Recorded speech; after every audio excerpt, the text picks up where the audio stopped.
Okay guys, announcement guys, another day, another recipe. So ito naman ang ating recipe sa ngayon. So magluluto na naman tayo guys ng pasa-pasa. Ayan, na tayo ng sibuyas, bawang, luya.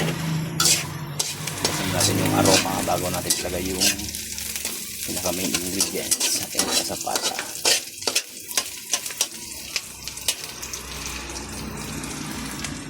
Ayan siya guys, so sariwa guys, pula.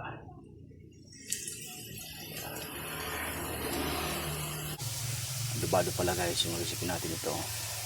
So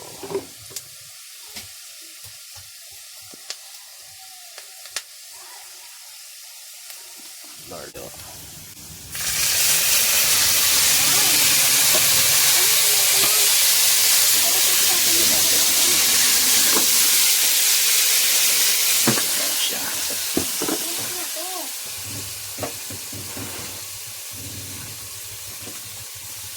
Ay pa dito. May sakto ba? Ito guys, harvest tayo guys ng sili. Ilalagay natin dun sa pasa-pasa. Ito guys, ang aking tanim na sili guys. So, dami siyang bunga.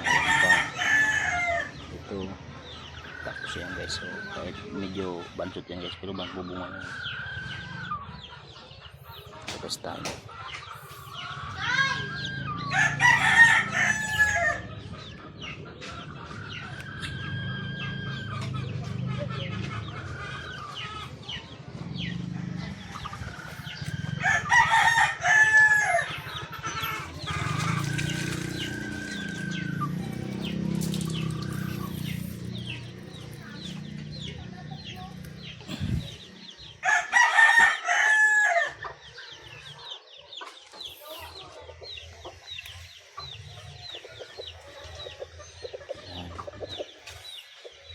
Mulaklak pa siya guys.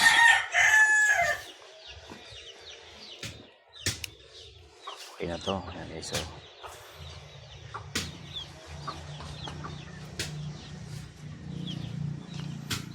ayan siya guys, ating adobadong pasa-pasa. So tinutungan guys ang ating recipe dito.